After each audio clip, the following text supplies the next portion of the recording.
Lo que normalicé, sin darme cuenta confié en mi hija con mis cuentas.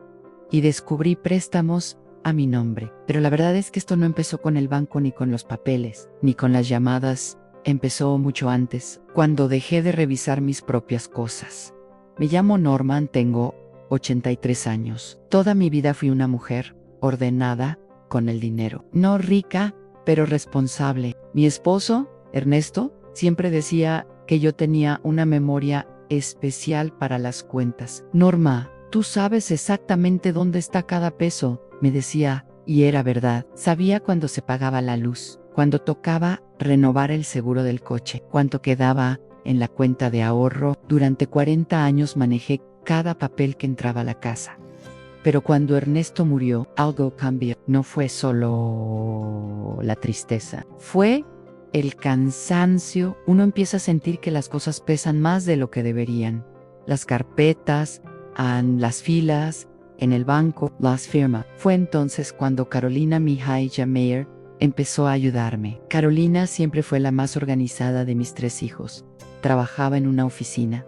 Sabía usar computadoras, hablaba con seguridad. Un día, mientras ordenábamos papeles en la mesa del comedor, me dijo algo que en ese momento me pareció lógico. Mamá, deberías dejar que yo te ayude con tus cuentas. Así no te preocupas por nada.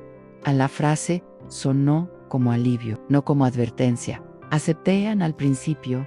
Fueron cosas pequeñas. Ella pagaba algunos recibos en línea, me ayudaba a revisar estados de cuenta. Yo seguía teniendo mis documentos en una carpeta azul que guardaba en el cajón del mueble del comedor. Esa carpeta había estado conmigo más de 20 años. Allí estaban las escrituras de la casa, los recibos importantes, los papeles del banco y las chequeras. Recuerdo que Carolina un día tomó la carpeta y dijo, «Mamá, esto debería estar mejor organizado». Ann la llevó a su casa para ordenarla. No me preocupé, era mi hija. Con el tiempo, empezó a venir menos a revisar conmigo. «No te preocupes, mamá, yo ya revisé todo está bien, no tienes que ir al banco, ¿no?». Y así, poco a poco, fui dejando de mirar los papeles. Pensé que era algo pequeño, pero no lo era. Las primeras señales fueron cosas tan sutiles que casi parecen imaginación. Un estado de cuenta que no vi, un papel que no estaba en la carpeta. Una vez le pregunté por la carpeta azul. «La tengo yo, mamá. Es más fácil así». En ese momento no sentí desconfianza. Porque la verdad es que, a los 83 años, uno también quiere dejar de cargar ciertas responsabilidades. Pero hay algo que nadie te dice. Cuando dejas de revisar tus propias cosas, empiezas a desaparecer un poco de ellas. Mi hijo Luis a veces me preguntaba, «Mamá, ¿todavía manejas tú tu dinero?». Yo respondía con orgullo, «Claro, solo que Carolina me ayuda». Esa palabra, ayuda. Ahora sé que ahí empezó todo, pero en ese momento yo creía que era una bendición tener una hija pendiente de mí. E incluso, recuerdo un día en que Carolina me pidió firmar unos papeles. «Son cosas del banco, mamá, para facilitar trámites». No me explicó mucho. Yo tampoco pregunté demasiado en firme porque confiaban, porque era mi hija y porque la carpeta azul ya no estaba en mi casa. Durante meses todo siguió aparentemente normal. Las visitas familiares, los domingos en casa de Luis, las llamadas de mi hija menor, Mariana. Nada parecía fuera de lugar. Hasta que un martes por la mañana sonó el teléfono, era el banco, ¿no? Y lo que me dijeron en esa llamada fue la primera vez que escuché una palabra que no entendí. Su préstamo. Me quedé en silencio, porque yo no había pedido ningún préstamo. Pero esa no fue la peor parte. La peor parte fue lo que descubrí después, aunque eso lo entendí semanas más tarde. Si mi historia te está tocando de alguna manera, puedes dejar tu like. A veces uno cree que estas cosas solo pasan en otras familias. Yo también pensaba eso, hasta que el banco volvió a llamar y esta vez mencionaron una cantidad que jamás había pedido y un documento que, según ellos, tenía mi firma. El momento que cambió todo cuando el banco me habló por segunda vez. Ya no fue una llamada amable, fue una llamada seria. «Señora Norma, necesitamos hablar sobre su crédito pendiente». Recuerdo que me quedé en silencio unos segundos, porque esa palabra seguía sin tener sentido para mí en crédito. Yo nunca pedí uno. Debe haber un error, le dije a la mujer del banco. Ella hizo una pausa corta. Luego respondió algo que todavía recuerdo con claridad. Tenemos un préstamo activo a su nombre. Fue autorizado hace 8 meses. 8 meses. Mi mente empezó a recorrer los últimos meses como si estuviera revisando un cajón lleno de recuerdos. Mi enfermedad, las visitas de Carolina, los papeles que firmé. Sentí un pequeño nudo en el estómago. Yo no pedí ningún préstamo, repetí. La mujer del banco dijo algo que me dejó helada. El documento tiene su firma. Después de colgar, me quedé sentada en la silla del comedor, mirando el cajón donde antes guardaba la carpeta azul. El cajón estaba vacío. Ese detalle, que antes no significaba nada, empezó a pesar. Esa misma tarde llamé a Carolina. Hija, el banco me llamó, dicen que tengo un préstamo. Ella tardó unos segundos en responder. Sí, mamá, es algo pequeño, no te preocupes, algo pequeño. Pero en su voz había algo distinto, algo apurado. ¿Qué préstamo, Carolina? Fue para mover unas cosas de tus cuentas, para ayudarte. Esa explicación no aclaró nada, solo dejó más preguntas. Esa noche casi no dormí, porque por primera vez en muchos meses sentí algo que no había querido sentir en duda. Al día siguiente decidí hacer algo que llevaba mucho tiempo sin hacer. Ir al banco. A mi hijo Luis insistió en acompañarme. Vamos juntos, mamá, solo para revisar. En el banco estaba lleno, personas haciendo fila, sonidos de impresoras, teclados, pero para mí todo se sentía extraño, como si estuviera entrando a un lugar que antes conocía, pero que ahora ya no era mío. Cuando nos atendieron, el ejecutivo buscó mi expediente, tecleó unos minutos, luego giró la pantalla. Aquí está el préstamo, señora Norma. La cantidad me dejó sin aire. ¿Era mucho dinero? A mucho más de lo que yo habría pedido jamás. Luis frunció el ceño.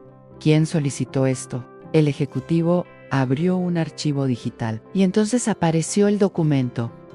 Un contrato AN con mi nombre, con mi identificación AN y abajo mi firma. La misma firma que usé toda mi vida. Sentí que algo dentro de mí se desacomodaba, porque esa firma sí era mía, pero yo no recordaba haber firmado ese préstamo. El ejecutivo señaló una línea. El crédito fue solicitado en una sucursal hace 8 meses. 8 meses, justo cuando Carolina empezó a llevarse los papeles. Luis preguntó algo que yo todavía no me atrevía a pensar. ¿Quién vino a firmar esto con ella? El ejecutivo revisó el registro. Vino acompañada. Hizo una pausa. Su hija, Carolina. La sala del banco se volvió silenciosa, no porque la gente dejara de hablar, sino porque en mi cabeza todo se quedó quieto. Durante unos segundos, nadie dijo nada. Luis me miró, no con enojo, con preocupación. Yo seguía mirando el documento en la pantalla, mi nombre, en mi firma, y el monto del préstamo.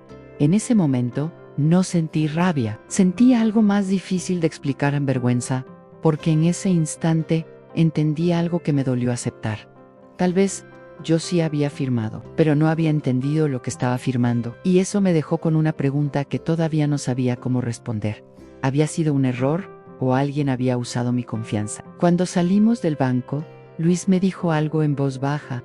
Mamá, necesitamos hablar con Carolina. Asentí, pero en el fondo sabía que esa conversación no iba a ser sencilla, porque antes de enfrentar a mi hija, tenía que enfrentar algo más incómodo, la carpeta azul, porque dentro de esa carpeta estaban todos los documentos que yo ya no había vuelto a ver y algo me decía que ese préstamo no era el único papel que llevaba mi firma. Recuperar mi lugar. Volvimos a casa en silencio, después de salir del banco. Luis manejaba despacio. Yo miraba por la ventana. Las calles eran las mismas de siempre, las tiendas, la panadería de la esquina, el parque donde llevaba a mis hijos cuando eran pequeños. Pero algo dentro de mí ya no era igual, porque cuando uno descubre algo así, la cabeza empieza a hacer preguntas que antes no existían. ¿Desde cuándo pasó esto? ¿Fue solo ese préstamo o había más cosas que yo no sabía? Esa noche no pude dejar de pensar en la carpeta azul. Durante años fue el lugar donde guardé todo lo importante: los documentos de la casa, las cuentas del banco, los papeles que representaban mi trabajo de toda una vida heridos y ahora no estaba conmigo. Al día siguiente llamé a Carolina. Hija, necesitamos hablar. Ella llegó por la tarde, traía la misma seguridad de siempre, pero esta vez venía con una bolsa en la mano. Dentro estaba la carpeta azul. La puso sobre la mesa del comedor. Durante unos segundos, nadie habló. Luis estaba sentado a mi lado, Carolina frente a nosotros. La carpeta quedó en medio como si fuera un objeto que nadie quería tocar primero. Fui yo quien la abrió. Había más papeles de los que recordaba. Estados de cuenta en contratos, copias en mis manos, temblaban un poco mientras revisaba. Entonces encontré el documento del préstamo, la misma firma, el mismo monto que vi en el banco. Levanté la mirada, Carolina. ¿Por qué hiciste esto? Ella no parecía sorprendida, parecía cansada. Mamá, yo iba a pagarlo. En esa respuesta me dejó quieta. No era una explicación, era una justificación. ¿Para qué era el dinero?, preguntó Luis. Carolina miró la mesa. Luego habló más bajo. Tenía problemas con unas deudas. La habitación se llenó de un silencio pesado. Yo no gritaba, no lloraba. Solo miraba la carpeta abierta y por primera vez en mucho tiempo sentí algo que había estado dormido.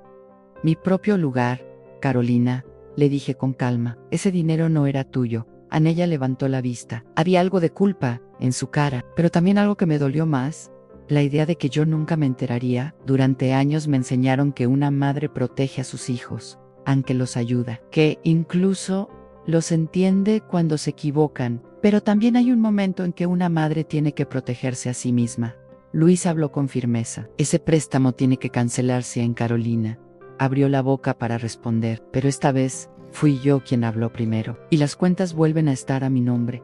La frase salió más clara de lo que esperaba, como si hubiera estado esperando decirla desde hace tiempo. Carolina no discutió, tal vez porque sabía que esta vez no era una conversación que pudiera evitar. Las semanas siguientes no fueron fáciles. Hubo trámites en revisiones, en conversaciones incómodas. El banco ayudó a reorganizar el crédito. Carolina tuvo que asumir la deuda que había iniciado, y yo volví a hacer algo que llevaba mucho tiempo sin hacer: revisar mis propios papeles. A veces me pregunto cuántas personas viven algo parecido, y nunca lo dicen, porque la vergüenza pesa más que la verdad. Pero también sé algo ahora: el silencio también puede quitarte cosas. Un día, mientras ordenaba la mesa del comedor, tomé la carpeta azul. Volví a colocar cada documento en su lugar: las cuentas, los contratos, los papeles del banco. Luego, cerré la carpeta y esta vez la guardé otra vez en el cajón de mi casa, donde siempre debió estar.